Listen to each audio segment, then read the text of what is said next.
So where does all this come from? You know, it all comes pretty much from either of two things. Well, metabolism first.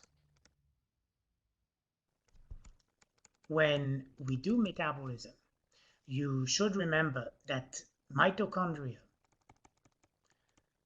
and particularly mitochondrial enzymes like pyruvate dehydrogenase. Remember pyruvate dehydrogenase? Was a long time ago, huh? Was like 2 semesters ago. But it took pyruvate, which has 3 carbons, and it made it acetyl coenzyme A, which only has 2 carbons. What happened to one of these carbons? It came out as CO2. So that's a metabolic production of CO2. You know, acetyl-CoA then enters Krebs cycle. And as it enters Krebs cycle, it borrows some oxaloacetate and becomes citrate. That's called citrate synthase, and I don't care. Citrate is then isomerized by a cis-aconitase. I don't care about this enzyme either, but it becomes isocitrate. But now, very importantly, I care about the next enzyme. Isocitrate becomes alpha ketoglutarate. I'm going to put alpha Kg, and in that process comes another CO2. Of course, that's done by isocitrate dehydrogenase, and in the process, dehydrogenase is also producing NADH, as you know. Look, the next one, I want you to know it well also for your exam. Huh? Alpha Kg, alpha ketoglutarate dehydrogenase, that's another spot where CO2 comes off. So that the 2 carbons of acetyl-CoA are now burnt out completely to CO2. And example, if one glucose gave you 2 pyruvates, then there's 2 CO2 that come out here, 2 CO2 that come out here, 2 CO2 that come out here, and all 6 carbons of glucose were burnt to CO2. Well, alpha Kg dehydrogenase, so you know, becomes succinyl-CoA. Succinyl-CoA becomes succinate. Succinate dehydrogenase is pretty neat in making fumarate, and then fumarate becomes malate, and then malate returns to oxaloacetate with malate dehydrogenase.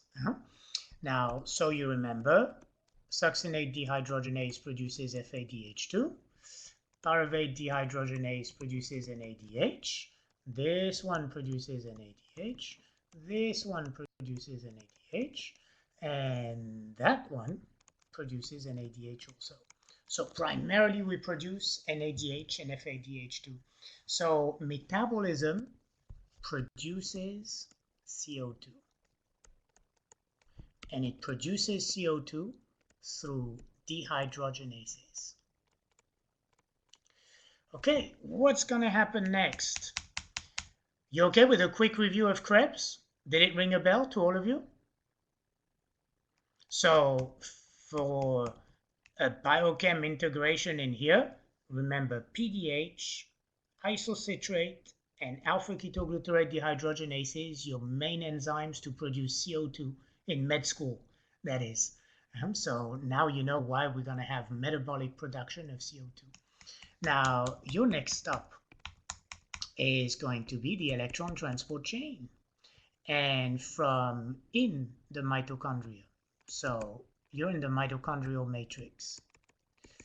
Well, all the NADHs and the FADH2, they have to be returned to NAD so that then dehydrogenases can reuse them. The FADH2 to FAD so that again dehydrogenases can reuse them. How is that going to happen? NADH is going to give to complex 1. And in doing so, it's giving an electron on complex 1. And you remember the story, is then to have an electron transport chain to make energy. That's what aspirin actually is going to mess up in a little while. Complex 1, then it actually gives its electron to coenzyme Q, which is a lipid. Then FADH2 reaction, they give their electrons directly to coenzyme Q.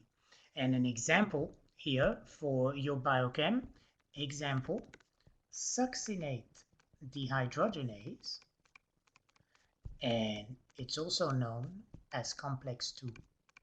So what you should remember is that both complex 1 and complex 2 funnel electrons to coenzyme Q. Coenzyme Q then gives the electrons to complex 3, which is made of 2 cytochrome and C1 cytochromes. Then complex 4, which is made of 2 cytochrome, A and A3. And then who grabs all this? Oxygen, which then becomes water. And all this occurs in the mitochondrial membrane. It's the inner membrane. Now, providing complex 1, 3, and 4 pump protons out, we make a proton gradient as long as there's electricity, and